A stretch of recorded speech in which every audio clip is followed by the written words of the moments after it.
Il y a des étapes que l'on attend plus que d'autres, que les coureurs redoutent énormément.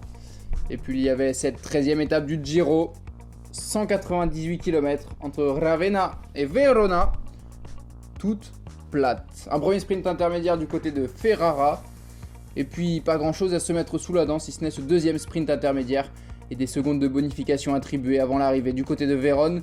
4 mètres d'altitude à Ravenna, 65 à Vérone.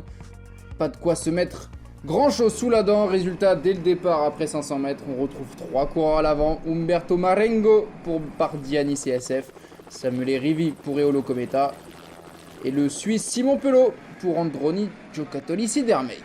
Le premier sprint intermédiaire est disputé entre Rivi et Marengo. Et c'est le coureur d'Eolo Cometa qui prend le meilleur sur celui de la Bardiani. Ça sprint également en tête de peloton pour les points du classement du maillot cyclamen. Gaviria a pris le meilleur. Alors qu'on voit le porte-drapeau des prochains JO de Tokyo pour l'Italie, Elia Viviani, qui est l'un des favoris. Lui qui habite tout proche de Vérone, qui connaît bien le secteur et qui aimerait bien s'imposer au sprint aujourd'hui. Samuele Rivi qui remporte également le deuxième sprint intermédiaire du jour, devant Marengo et Pelot de nouveau. Et au sprint intermédiaire, ça bouge en tête de peloton. Dries de Bonde, le champion national, qui est suivi par pas mal de compatriotes, notamment Thomas de Rent, qui a décidé de bouger en tête de peloton. On voit également Alpecin Phoenix et Rémi Cavagna qui vient se positionner en tête de peloton. Ça bouge, l'écart qui diminue. Mais bon, finalement, personne ne prend le relais de cette initiative et le peloton va se reformer tranquillement et se diriger vers un sprint massif sur cette 13e étape. Samuele Rivi ne compte pas être pris trop tôt, il décide de relancer. Mais c'est terminé à 7 km 300 de l'arrivée. En l'absence de Tim Merlier et de Caleb Ewan qui ont abandonné sur la route du Giro, qui va s'imposer aujourd'hui. Est-ce que Nizzolo ou Viviani qui tournent autour vont parvenir à s'imposer? Regardez, on est dans le dernier kilomètre, à 500 mètres de la ligne. Eduardo Affini, le rouleur italien de 24 ans de la formation de Jumbo-Visma, a créé un bel écart avec le reste du peloton. Va-t-il pouvoir s'imposer et créer la surprise à Vérone? Oh là là, Affini qui réalise un final incroyable. Nizzolo qui démarre derrière lui. Le champion d'Europe qui revient comme une fusée sur Eduardo Affini. Giacomo Nizzolo, qui n'a jamais gagné d'étape sur le Giro, s'impose aujourd'hui à Vérone, devant Eduardo Affini qui prend tout de même la deuxième place.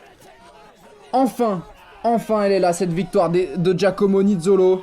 Lui qui avait connu 19 places sur le podium, sur les grands tours, que ce soit le Tour de France, le Tour d'Espagne ou le Giro. Toujours deuxième ou troisième, jamais vainqueur sur les routes d'un grand tour. Cette fois-ci c'est fait.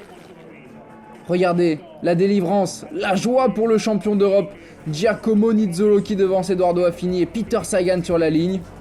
On retrouve ensuite Davide Cimolai, toujours placé 4ème devant Gaviria et Oldani. Pasqualone est 7ème, Max Kanter 8ème. Très grosse déception pour Viviani, seulement 9ème. Dylan Groenewegen est 10ème et n'aura pas pu jouer vraiment avec les meilleurs sur ce Giro dans les sprints massifs. Pas de changement au classement général pour Egan Bernal qui est toujours en tête devant Alexander Vlasov et Damiano Caruso. Les Britanniques Hugh Carty, Simon Yates sont dans le top 5. Gros morceau demain sur les routes du Giro. 205 km entre Cittadella et le Montezoncolan. Cette 14e étape classée 5 étoiles par l'organisation est redoutée par la grande majorité du peloton. Et c'est normal que ça soit à l'avant pour se jouer la victoire d'étape et les positions au classement général. On rappelle, Egan Bernal est en tête. Il va sans doute vouloir assommer la concurrence sur cette étape et sur cette montée extrêmement difficile qui avait souri par le passé à Chris Froome en 2018, lui qui avait ensuite remporté le Giro. Et on pense forcément aux sprinteurs, aux grosses cuisses qui auront du mal à monter ce Montezoncolan. On a hâte de voir cette bataille sur les pentes abruptes du Montezoncolan. Rendez-vous donc demain sur Eurosport et GCN pour voir cette 14e étape du Giro.